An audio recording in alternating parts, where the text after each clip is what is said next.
ರೇಣುಕಾಸ್ವಾಮಿ ಕೊಲೆ ಕೇಸ್ನಲ್ಲಿ ಜೈಲು ಸೇರಿರುವ ನಟ ದರ್ಶನ್ ಕಾರಾಗೃಹ ಎಸ್ಪಿ ಅಂಶುಕುಮಾರ್ಗೆ ಪತ್ರ ಬರೆದು ಮನವಿಯೊಂದನ್ನ ಮಾಡಿಕೊಂಡಿದ್ದಾರೆ.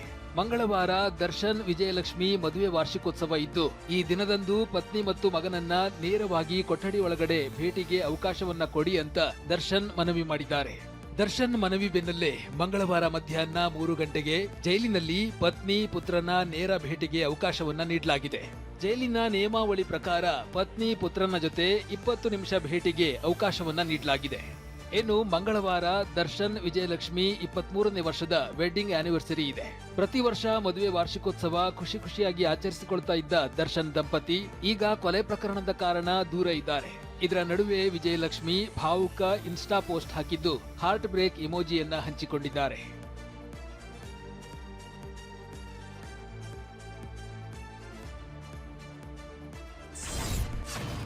ಮೈಸೂರಿನ ಮಾದಹಳ್ಳಿಯಲ್ಲಿ ಹೆತ್ತ ಮಗನೇ ತಾಯಿಯ ತಲೆ ಮೇಲೆ ಕಲ್ಲು ಎತ್ತಿ ಹಾಕಿ ಹತ್ಯೆಗೈದಿದ್ದಾನೆ. ತಾಯಿ 48 ವರ್ಷದ ಸುಧಾರನ್ನ ಪುತ್ರ ಶಿವರುದ್ರಪ್ಪ ಬರ್ಬರವಾಗಿ ಹತ್ಯೆ ಮಾಡಿದ್ದಾನೆ. ತಾಯಿ ಸುಧಾ ಬೇರೆಯವರ ಬೈಕ್ನಲ್ಲಿ ತೆರಳುತ್ತಿದ್ದುದನ್ನು ನೋಡಿ ಆಕ್ರೋಶಗೊಂಡ ಮಗ ಶಿವರುದ್ರಪ್ಪ ಹಲ್ಲೆಗೈದಿದ್ದ. ಹಲ್ಲೆಗೊಳಗಾದ ಸುಧಾಳನ್ನ ಸಂಬಂಧಿಕರು ಆಸ್ಪತ್ರೆಗೆ ಕರೆದೊಯ್ಯುತ್ತಿದ್ರು. ಈ ವೇಳೆ ತಾನೇ ಆಸ್ಪತ್ರೆಗೆ ಕರೆದೊಯ್ಯುವುದಾಗಿ ಹೇಳಿದ್ದ ಮಗ ಬಳಿಕ ಮಾರ್ಗ ಮಧ್ಯೆ ತಲೆ ಮೇಲೆ ಕಲ್ಲು ಎತ್ತಿ ಹಾಕಿ ತಾಯಿಯನ್ನು ಕೊಂದಿದ್ದಾನೆ. ಕಣಿಯನಹುಂಡಿ ಸಮೀಪದ ತೋಟದಲ್ಲಿ ಶವ ಸುಟ್ಟು ಹಾಕಿ ಪರಾರಿಯಾಗಿದ್ದಾನೆ. ಆರೋಪಿಗೆ ಚಿಕ್ಕಪ್ಪನ ಮಕ್ಕಳಾದ ಆಕಾಶ್ ಮತ್ತು ಅಭಿ ಸಾಥ್ ನೀಡಿದ್ದಾರೆ. ಸದ್ಯ ಆರೋಪಿಗಳನ್ನ ವಶಕ್ಕೆ ಪಡೆದು ಪೊಲೀಸರು ವಿಚಾರಣೆ ನಡೆಸುತ್ತಿದ್ದಾರೆ. ಮತ್ತೊಂದೆಡೆ ನನ್ನ ಮೊಮ್ಮಗನೇ ನನ್ನ ಮಗಳ ಕೊಲೆ ಮಾಡಿದ್ದಾನೆ, ನನ್ನ ಮಗಳನ್ನ ಕಂಡರೆ ಅವನಿಗೆ ಆಗುತ್ತಿರಲಿಲ್ಲ ಅಂತ ಮೃತಳ ತಾಯಿ ಆರೋಪಿಸಿದ್ದಾರೆ. ಬೆಳಗಾವಿಯಲ್ಲಿ ಬರೋಬ್ಬರಿ 4,500 ಕೋಟಿ ರೂಪಾಯಿ ವಂಚಿಸಿದ ಪ್ರಕರಣದ ಆರೋಪಿ ಶಿವಾನಂದ ನೀಲನ್ನವರನ್ನ 10 ದಿನಗಳ ಕಾಲ ಸಿಐಡಿ ಕಸ್ಟಡಿಗೆ ನೀಡಲಾಗಿದೆ. ಬೆಳಗಾವಿಯ 2ನೇ ಹೆಚ್ಚುವರಿ ಸೆಷನ್ಸ್ ನ್ಯಾಯಾಲಯ ಈ ಆದೇಶ ಮಾಡಿದೆ. ಬೆಂಗಳೂರಿನ ಕಚೇರಿಗೆ ಆರೋಪಿ ಕರೆದೊಯ್ದು ವಿಚಾರಣೆ ಮಾಡಬೇಕು. ಶಿವಾನಂದ ಬಳಿ 35,000 ಜನ ಹೂಡಿಕೆ ಮಾಡಿದ್ದು 1,000 ಕೋಟಿಗೂ ಅಧಿಕ ಹಣದ ವ್ಯವಹಾರ ಆಗಿದೆ. ಹೀಗಾಗಿ ತನಿಖೆಗೆ 10 ದಿನ ಕಸ್ಟಡಿಗೆ ಕೊಡಿ ಅಂತ ಸಿಐಡಿ ವಕೀಲರು ಮನವಿ ಮಾಡಿದ್ರು. ಇನ್ನು ಶಿವಾನಂದ್ ವಂಚನೆ ಪ್ರಕರಣದಲ್ಲಿ ಸಾಕ್ಷ್ಯ ನಾಶ ಮಾಡಲು ಯತ್ನಿಸಿದ್ದ ಆರೋಪಿ ಮಹಾರಾಷ್ಟ್ರ ಮೂಲದ ಓಂಕಾರ್ನ ಮಾಳಮಾರುತಿ ಪೊಲೀಸರು ವಶಕ್ಕೆ ಪಡೆದಿದ್ದಾರೆ. ಪ್ರಮುಖ ಆರೋಪಿ ಶಿವಾನಂದ್ ನೀಲನ್ನವರ್ನ ಎಲ್ಲ ಹಣದ ವ್ಯವಹಾರ, ಹೂಡಿಕೆದಾರರ ಡೇಟಾ ನಿರ್ವಹಣೆಯನ್ನ ಇದೇ ಆರೋಪಿ ಓಂಕಾರ್ನಾಥ್ ಮಾಡುತ್ತಿದ್ದ. ಸಾರಿಗೆ ನೌಕರರಿಂದ ಅನಿರ್ದಿಷ್ಟಾವಧಿ ಮುಷ್ಕರಕ್ಕೆ ಕರೆ ನೀಡಿದ ಬೆನ್ನಲ್ಲೇ ಚಾಲಕ, ನಿರ್ವಾಹಕ, ಆಡಳಿತ, ತಾಂತ್ರಿಕ ಸಿಬ್ಬಂದಿಗೆ ಕೆಎಸ್ಆರ್ಟಿಸಿ ನೋಟಿಸ್ ನೀಡಲಾಗಿದೆ. ಮೇ 20ರಂದು ಮುಷ್ಕರಕ್ಕೆ ಹೋಗಬಾರದು, ಕರ್ತವ್ಯಕ್ಕೆ ಗೈರಾದರೆ ಶಿಸ್ತು ಕ್ರಮ ತೆಗೆದುಕೊಳ್ಳಲಾಗುತ್ತೆ ಅಂತ ಎಚ್ಚರಿಕೆ ನೀಡಲಾಗಿದೆ. ಮತ್ತೊಂದೆಡೆ ಮೇ 20ರಂದು ಮುಷ್ಕರ ಹಮ್ಮಿಕೊಂಡಿದ್ದ ಸಾರಿಗೆ ನೌಕರರ ಜೊತೆ ಬೆಂಗಳೂರಿನ ಬನ್ನೇರುಘಟ್ಟದ ಕಾರ್ಮಿಕ ಭವನದಲ್ಲಿ ಸಂಧಾನ ಸಭೆ ನಡೆಸಲಾಗಿದೆ. ಆದರೆ ಈ ಸಭೆ ವಿಫಲವಾಗಿದೆ. ಮುಷ್ಕರ ಕೈಬಿಡುವಂತೆ ಕೋರಿದ ಸರ್ಕಾರದ ಸೂಚನೆಗೆ ಸಾರಿಗೆ ನೌಕರರ ಸಂಘ ಒಪ್ಪಿಲ್ಲ ಎನ್ನಲಾಗಿದೆ. ಈ ಬಾರಿ ಸರ್ಕಾರ ಏನೇ ಬೆದರಿಕೆ ಹಾಕಿದರೂ ನಾವು ಬಗ್ಗಲ್ಲ, ಬೇಡಿಕೆಗಳು ಈಡೇರಿಸಲೇಬೇಕು ಎಂದಿದ್ದಾರೆ ಎನ್ನಲಾಗಿದೆ. ನೀಟ್ ಪ್ರಶ್ನೆ ಪತ್ರಿಕೆ ಸೋರಿಕೆ ಪ್ರಕರಣದಲ್ಲಿ ಮಹಾರಾಷ್ಟ್ರದ ಪೊಲೀಸರು ಮತ್ತೊಬ್ಬನನ್ನು ಬಂಧಿಸಿದ್ದಾರೆ. ಕೋಚಿಂಗ್ ಸೆಂಟರ್ ಮಾಲೀಕ ಶಿವರಾಜ್ ಮೊಟೆಗಾಂವ್ಕರ್ನ ಪುಣೆಯಲ್ಲಿ ಅರೆಸ್ಟ್ ಮಾಡಲಾಗಿದೆ. ಸತತ 11 ಗಂಟೆಗಳ ಕಾಲ ವಿಚಾರಣೆ ಬಳಿಕ ಶಿವರಾಜ್ನ ಸಿಬಿಐ ಅಧಿಕಾರಿಗಳು ಬಂಧಿಸಿದ್ದಾರೆ. ನೀಟ್ ಪ್ರಶ್ನೆ ಪತ್ರಿಕೆ ಸೋರಿಕೆ ಕೇಸ್ನಲ್ಲಿ ಈವರೆಗೆ 10 ಜನರ ಬಂಧನವಾಗಿದೆ. ಮತ್ತೊಂದೆಡೆ ನೀಟ್ ಯುಜಿ ಪ್ರಶ್ನೆ ಪತ್ರಿಕೆ ಸೋರಿಕೆ ಸಂಬಂಧ ಸುಪ್ರೀಂ ಕೋರ್ಟ್ನಲ್ಲಿ ಮತ್ತೊಂದು ದೂರು ದಾಖಲಾಗಿದೆ.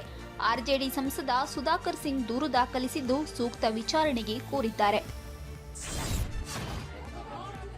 ಉತ್ತರ ಪ್ರದೇಶದ ಲಖನೌನಲ್ಲಿ ಬರೋಬ್ಬರಿ 69,000 ಶಿಕ್ಷಕರ ನೇಮಕಾತಿ ಪ್ರಕ್ರಿಯೆಯನ್ನ ನ್ಯಾಯಯುತವಾಗಿ ನಡೆಸಬೇಕು ಅಂತ ಆಗ್ರಹಿಸಿ ಬೃಹತ್ ಪ್ರತಿಭಟನೆ ನಡೆಸಲಾಗಿದೆ. ನಡು ರಸ್ತೆಯಲ್ಲೇ ತೆವಳಿಕೊಂಡು ಉತ್ತರ ಪ್ರದೇಶದ ಶಿಕ್ಷಣ ಮಂತ್ರಿ ಮನೆಗೆ ಉದ್ಯೋಗ ಆಕಾಂಕ್ಷಿಗಳು ಮುತ್ತಿಗೆ ಹಾಕಲು ಯತ್ನಿಸಿದ್ದಾರೆ. ರಾಷ್ಟ್ರೀಯ ಯುವ ಕಾಂಗ್ರೆಸ್ ಪದಾಧಿಕಾರಿಗಳನ್ನ ಕಿತ್ತು ಹಾಕಿದ ವಿಚಾರಕ್ಕೆ ಬೆಂಗಳೂರಿನ ಕೆಪಿಸಿಸಿ ಕಚೇರಿಯಲ್ಲಿ ಕಾರ್ಯಕರ್ತರು ಕೈಕೈ ಮಿಲಾಯಿಸಿರುವ ಘಟನೆ ನಡೆದಿದೆ. ಭಾನುವಾರ ರಾಷ್ಟ್ರೀಯ ಯುವ ಕಾಂಗ್ರೆಸ್ ಹಲವು ಪದಾಧಿಕಾರಿಗಳನ್ನ ಕಿತ್ತು ಹಾಕಿತ್ತು. ಕರ್ನಾಟಕ ಯೂತ್ ಕಾಂಗ್ರೆಸ್ ಅಧ್ಯಕ್ಷ ಮಂಜುನಾಥ್ ಗೌಡ ಶಿಫಾರಸು ಸಲಹೆ ಮೇರೆಗೆ ಹೀಗೆ ಮಾಡಲಾಗಿದೆ ಅಂತ ಯುವ ಕಾಂಗ್ರೆಸ್ ರಾಜ್ಯ ಉಪಾಧ್ಯಕ್ಷೆ ದೀಪಿಕಾ ರೆಡ್ಡಿ ಬೆಂಬಲಿಗರು ಆರೋಪಿಸಿದರು. ಈ ವೇಳೆ ದೀಪಿಕಾ ರೆಡ್ಡಿ ಹಾಗೂ ಮಂಜುನಾಥ್ ಗೌಡ ಬೆಂಬಲಿಗರು ಬಡಿದಾಡಿಕೊಂಡಿದ್ದಾರೆ. ಇವತ್ತು ನಾವು ಸ್ಟೇಟ್ ಎಕ್ಸಿಕ್ಯೂಟಿವ್ ಇಟ್ಕೊಂಡಿದ್ವಿ ಮೀಟಿಂಗ್ನ. ಒಂದಷ್ಟು ಮೆಂಬರ್ಸ್ನ ಆನ್ ಹೋಲ್ಡಲ್ಲಿ ಇಟ್ಟಿದ್ವಿ. ಆನ್ ಹೋಲ್ಡ್ ಅಂತ ಮೀನಿಂಗ್ ಏನಂತ ಅಂದರೆ ಪೊಸಿಷನಿಂದ ನಾವು ಸಸ್ಪೆಂಡ್ ಮಾಡಿಲ್ಲ, ನಿಮ್ಗೆ ಕೊಟ್ಟಂಥ ಕೆಲಸವನ್ನು ಮಾಡದೇ ಇರೋದ್ರಿಂದ ನಿಮ್ಮನ್ನು ಆ ಹೋಲ್ಡಲ್ಲಿ ಇಟ್ಟಿದ್ವಿ, ಅದನ್ನ ಕಂಟಿನ್ಯೂ ಮಾಡಬೇಕು, ಬಂದು ಮಾತಾಡಬೇಕು ಅಂತ. ಅಲ್ಲಿ ಸ್ವಲ್ಪ ಕನ್ಫ್ಯೂಷನ್ ಆಗಿ ಯೂತ್ ಕಾಂಗ್ರೆಸ್ ಅಂದಮೇಲೆ ಯೂತ್ ಇದ್ದೇ ಇರ್ತಾರಲ್ಲ, ಆ ಥರ ಆಗಿದೆ. ಅದನ್ನು ಬಿಟ್ಟರೆ ಬೇರೆ ಥರದ್ದು ಯಾವುದನ್ನು ಕೂಡ ಯಾವ ಗಲಾಟೆನೂ ಆಗಿಲ್ಲ, ಏನಾಗಿಲ್ಲ. ಕೇರಳಂ ರಾಜ್ಯದ ನೂತನ ಮುಖ್ಯಮಂತ್ರಿಯಾಗಿ ವಿ.ಡಿ. ಸತೀಶನ್ ಪ್ರಮಾಣ ವಚನ ಸ್ವೀಕರಿಸಿದರು. ತಿರುವನಂತಪುರಂನ ಸೆಂಟ್ರಲ್ ಸ್ಟೇಡಿಯಂನಲ್ಲಿ ನಡೆದ ಕಾರ್ಯಕ್ರಮದಲ್ಲಿ ರಾಜ್ಯಪಾಲ ರಾಜೇಂದ್ರ ವಿಶ್ವನಾಥ್ ಅರ್ಲೇಕರ್ ವಿ.ಡಿ. ಸತೀಶನ್ ಅವರಿಗೆ ಪ್ರಮಾಣ ವಚನ ಬೋಧಿಸಿದರು. നിർവ്യാജമായ വിശ്വസ്തതയും കൂറും പുലർത്തുമെന്നും ഞാൻ ഭാരതത്തിന്റെ പരമാധികാരവും ವಿ.ಡಿ. ಸತೀಶನ್ ಜೊತೆ ಪಿ.ಕೆ. ಕುಯಿಲಿಕುಟಿ, ರಮೇಶ್ ಚೆನ್ನಿತ್ತಲ್, ಸನ್ನಿ ಜೋಸೆಫ್, ಕೆ. ಮುರಳೀಧರನ್, ಮಾನ್ಸ್ ಜೋಸೆಫ್, ಸಿಬು ಬೇಬಿ ಜಾನ್ ಸೇರಿದಂತೆ 20 ಶಾಸಕರು ಪ್ರಮಾಣ ವಚನ ಸ್ವೀಕರಿಸಿದರು. 20 ಶಾಸಕರು ಸಚಿವರಾಗಿ ಪ್ರಮಾಣ ವಚನ ಸ್ವೀಕರಿಸಿದರು. ಕಾರ್ಯಕ್ರಮದಲ್ಲಿ ಎಐಸಿಸಿ ಅಧ್ಯಕ್ಷ ಮಲ್ಲಿಕಾರ್ಜುನ್ ಖರ್ಗೆ, ಕಾಂಗ್ರೆಸ್ ನಾಯಕ ರಾಹುಲ್ ಗಾಂಧಿ, ಸಂಸದೆ ಪ್ರಿಯಾಂಕಾ ಗಾಂಧಿ, ಕರ್ನಾಟಕ ಸಿಎಂ ಸಿದ್ದರಾಮಯ್ಯ, ಡಿಸಿಎಂ ಡಿಕೆ ಶಿವಕುಮಾರ್, ಹಿಮಾಚಲ ಪ್ರದೇಶ, ತೆಲಂಗಾಣದ ಮುಖ್ಯಮಂತ್ರಿಗಳು, ಕೇರಳ ಮಾಜಿ ಸಿಎಂ ಪಿಣರಾಯಿ ವಿಜಯನ್, ಬಿಜೆಪಿ ಶಾಸಕ ರಾಜೀವ್ ಚಂದ್ರಶೇಖರ್ ಸೇರಿದಂತೆ ಹಲವು ನಾಯಕರು ಉಪಸ್ಥಿತರಿದ್ದರು. ಪ್ರಮಾಣ ವಚನ ಸ್ವೀಕರಿಸಿದ ಸತೀಶನ್ ಅವರಿಗೆ ಪ್ರಧಾನಿ ಮೋದಿ ಶುಭ ಹಾರೈಸಿದ್ದಾರೆ. ಕೇರಳಂ ಸರ್ಕಾರಕ್ಕೆ ನಮ್ಮ ಸಹಕಾರ ಇರಲಿದೆ ಎಂದಿದ್ದಾರೆ.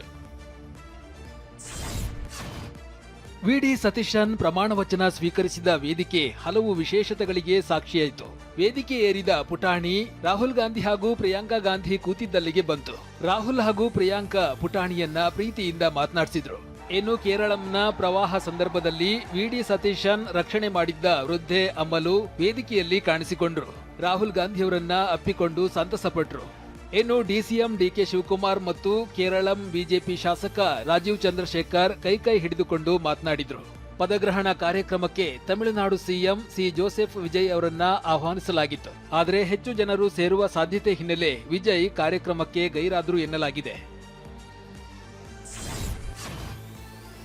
ತಮಿಳುನಾಡಿನ ಟಿವಿಕೆ ಸರ್ಕಾರ 6 ತಿಂಗಳು ಸಹ ಉಳಿಯೋದಿಲ್ಲ ಅಂತ ಡಿಎಂಕೆ ಶಾಸಕ ಅನಿತಾ ರಾಧಾಕೃಷ್ಣನ್ ವಾಗ್ದಾಳಿ ನಡೆಸಿದ್ದಾರೆ. 6 ತಿಂಗಳ ಬಳಿಕ ನಮ್ಮ ನಾಯಕ ಮತ್ತೆ ಸಿಎಂ ಆಗ್ತಾರೆ ಅಂತ ಅನಿತಾ ರಾಧಾಕೃಷ್ಣನ್ ಹೇಳಿಕೆ ನೀಡಿದ್ದಾರೆ. ಇನ್ನು ಟಿವಿಕೆ ಇನ್ಸ್ಟಾಗ್ರಾಂನಂಥ ಸೋಷಿಯಲ್ ಮೀಡಿಯಾ ಪ್ಲಾಟ್ಫಾರಂಗಳ ಮೂಲಕ ಪ್ರಚಾರ ನಡೆಸಿತು. ತಾಯಂದಿರು ಅಜ್ಜಿಯಂದಿಯರನ್ನ ಒಲಿಸಿಕೊಳ್ಳಲು ಮಕ್ಕಳುಗಳನ್ನ ಬಳಸಿಕೊಳ್ತು. ಇದನ್ನ ಗಮನಿಸಲು ನಾವು ವಿಫಲವಾದ್ವಿ ಅಂತ ಮಾಜಿ ಸಿಎಂ ಎಂಕೆ ಸ್ಟಾಲಿನ್ ಹೇಳಿಕೆ ನೀಡಿದ್ದಾರೆ. ಗಲ್ಫ್ ಯುದ್ಧದ ಎಫೆಕ್ಟ್ ಶಾಲಾ ಮಕ್ಕಳ ಪೋಷಕರಿಗೂ ತಟ್ಟಿದೆ. ಒಂದು ಕಡೆ ಈ ವರ್ಷ ಶಾಲಾ ಶುಲ್ಕವನ್ನ 10% ಏರಿಕೆ ಮಾಡಲಾಗಿದೆ. ಇನ್ನೊಂದೆಡೆ ಶಾಲಾ ಬಸ್ ವ್ಯಾನ್ಗಳ ಶುಲ್ಕವನ್ನ 10% 15% ಏರಿಕೆ ಮಾಡಲಾಗಿದೆ. ಪೆಟ್ರೋಲ್ ಡೀಸೆಲ್ ಬೆಲೆ ಏರಿಕೆ ಬೆನ್ನಲ್ಲೇ ಶಾಲಾ ವಾಹನಗಳ ದರ ಏರಿಕೆಗೆ ಖಾಸಗಿ ಬಸ್ ಮಾಲೀಕರು ನಿರ್ಧರಿಸಿದ್ದಾರೆ. Petrol, diesel, gas, spare parts ಮತ್ತು ಮೆಕ್ಯಾನಿಕ್ಕು ಪ್ರತಿಯೊಂದು ಹಂತದಲ್ಲಿಯೂ ನಮಗೆ ಹಣ ದುಬಾರಿ ಆಗಿದೆ. 94 ರೂಪಾಯಿ ಇದ್ದಿದ್ದು ಪೆಟ್ರೋಲ್ 103 ರೂಪಾಯಿ ಆಗಿದೆ. ಡೀಸೆಲ್ ಜಾಸ್ತಿ ಆಗ್ತಾ ಇದೆ. ಇದರ ಹಂತದಲ್ಲಿ ನಾವು ಒತ್ತಡ ಪೇರೆಂಟ್ಸ್ ಮೇಲೇ ನಾವು ಒತ್ತಡ ಮಾಡಬೇಕು. ಇವಾಗ ಅವ್ರಿಗೂ ಇಕ್ಕಟ್ಟಿದೆ. ಅವ್ರು ಬರೋ ಸಂಬಳದಲ್ಲಿ ಅವರು ವ್ಯಾನ್ ಫೀಸ್ ಕಟ್ಕೊಂಡು, ಸ್ಕೂಲ್ ಫೀಸ್ ಕಟ್ಕೊಂಡು, ಅಡ್ಮಿಷನ್ಗಳು ಮತ್ತು ಯೂನಿಫಾರಮ್ಮು ಮತ್ತು ಟ್ಯೂಷನ್ ಫೀಸು ಎಲ್ಲರ ಮಧ್ಯದಲ್ಲಿ ನಮಗೂ ಸಹ ಅವರು ಸ್ವಲ್ಪ ಸಹಾಯ ಮಾಡಬೇಕು. 1 ವರ್ಷ ಚಿನ್ನ ಖರೀದಿ ಮಾಡದಂತೆ ಪ್ರಧಾನಿ ಮೋದಿ ಕರೆ ನೀಡಿದ್ದಾರೆ. ಪ್ರಧಾನಿ ಮೋದಿ ಕರೆಗೆ ಜನರಿಂದ ಉತ್ತಮ ಪ್ರತಿಕ್ರಿಯೆಯೂ ಸಿಕ್ಕಿದೆ. ಆದರೆ ಇದರಿಂದ ಸಾವಿರಾರು ಅಕ್ಕಸಾಲಿಗ ಕುಟುಂಬಗಳು ಸಂಕಷ್ಟಕ್ಕೆ ಸಿಲುಕುವ ಸಾಧ್ಯತೆ ಎದುರಾಗಿದೆ. ಜನರು ಚಿನ್ನಾಭರಣ ಖರೀದಿಸುವುದು ನಿಲ್ಲಿಸಿದರೆ ಆಭರಣ ತಯಾರಿಸಲು ಕರಕುಶಲ ಕೆಲಸಗಾರರಿಗೆ ಕೆಲಸ ಇಲ್ಲದಂತಾಗಿದೆ. ಹಾಸನ ನಗರದಲ್ಲಿ ಈಗಾಗಲೇ ಸಾವಿರಾರು ಜನರು ಕೆಲಸ ಕಳ್ಕೊಂಡು ಸಂಕಷ್ಟಕ್ಕೆ ಸಿಲುಕಿದ್ದಾರೆ. ಇತ್ತ ತೈಲ ಬೆಲೆ ಏರಿಕೆಯಿಂದ ಅನ್ನದಾತರು ಸಮಸ್ಯೆ ಎದುರಿಸುವಂತಾಗಿದೆ. ತೈಲ ಬೆಲೆ ಏರಿಕೆ ಬಳಿಕ ಕೃಷಿ ಚಟುವಟಿಕೆಗಳಿಗೆ ಯಂತ್ರದ ಬದಲು ಎತ್ತುಗಳ ಮೊರೆ ಹೋಗುವ ಪರಿಸ್ಥಿತಿ ನಿರ್ಮಾಣವಾಗಿದೆ. ಬೀದರ್ನ ಔರದ್ ಜಾನುವಾರು ಮಾರುಕಟ್ಟೆಯಲ್ಲಿ ಉಳುಮೆಯ ಎತ್ತು ಖರೀದಿಗೆ ರೈತರು ಮುಗಿಬಿದ್ದಿದ್ದಾರೆ. ತೆಲಂಗಾಣ, ಮಹಾರಾಷ್ಟ್ರದಿಂದಲೂ ಜನರು ಎತ್ತು ಖರೀದಿಸಲು ಆಗಮಿಸುತ್ತಿದ್ದಾರೆ. ಯಾದಗಿರಿಯಲ್ಲಿ ಸಿಲಿಂಡರ್ ಅಭಾವ ಮುಂದುವರಿದಿದೆ.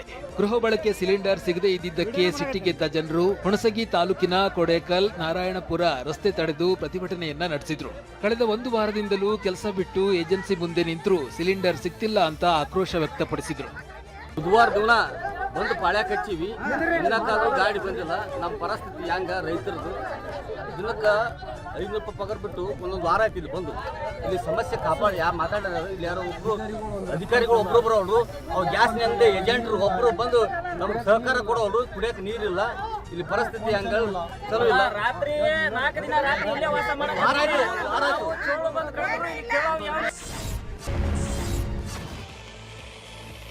ಬೆಂಗಳೂರಿನಲ್ಲಿ ಭಾರೀ ಮಳೆಯಿಂದಾಗಿ ಹಲವು ಅವಾಂತರಗಳು ಸೃಷ್ಟಿಯಾಗಿವೆ. ನಗರದ ಕೆಆರ್ ವೃತ್ತ ಮಳೆ ನೀರಿನಿಂದ ಜಲಾವೃತವಾಗಿದೆ. ಇದರಿಂದ ವಾಹನಗಳು ಮುಂದಕ್ಕೆ ತೆರಳಲಾಗದೆ ಸಾಲುಗಟ್ಟಿ ನಿಲ್ಲಬೇಕಾಯಿತು. ಮಳೆಯಿಂದಾಗಿ ರಿಚ್ಮಂಡ್ ರಸ್ತೆಯಲ್ಲಿ ಕಾರ್ನ ಚಕ್ರ ಹಳ್ಳಕ್ಕೆ ಸಿಕ್ಕಾಕೊಂಡಿತ್ತು. ದೇವನಹಳ್ಳಿ ಸುತ್ತಮುತ್ತ ಸುರಿದಂತ ಗುಡುಗು ಸಹಿತ ಮಳೆಯಿಂದಾಗಿ ಕೆಂಪೇಗೌಡ ವಿಮಾನ ನಿಲ್ದಾಣದಲ್ಲಿ 44 ವಿಮಾನಗಳ ಹಾರಾಟದಲ್ಲಿ ವಿಳಂಬ ಆಗಿದೆ. ಏರ್ಪೋರ್ಟ್ಗೆ ಬರಬೇಕಿದ್ದ 20 ವಿಮಾನ ಹಾಗೆ ಏರ್ಪೋರ್ಟ್ನಿಂದ ತೆರಳಬೇಕಿದ್ದ 22 ವಿಮಾನಗಳ ಹಾರಾಟದಲ್ಲಿ ವಿಳಂಬ ಆಗಿದೆ.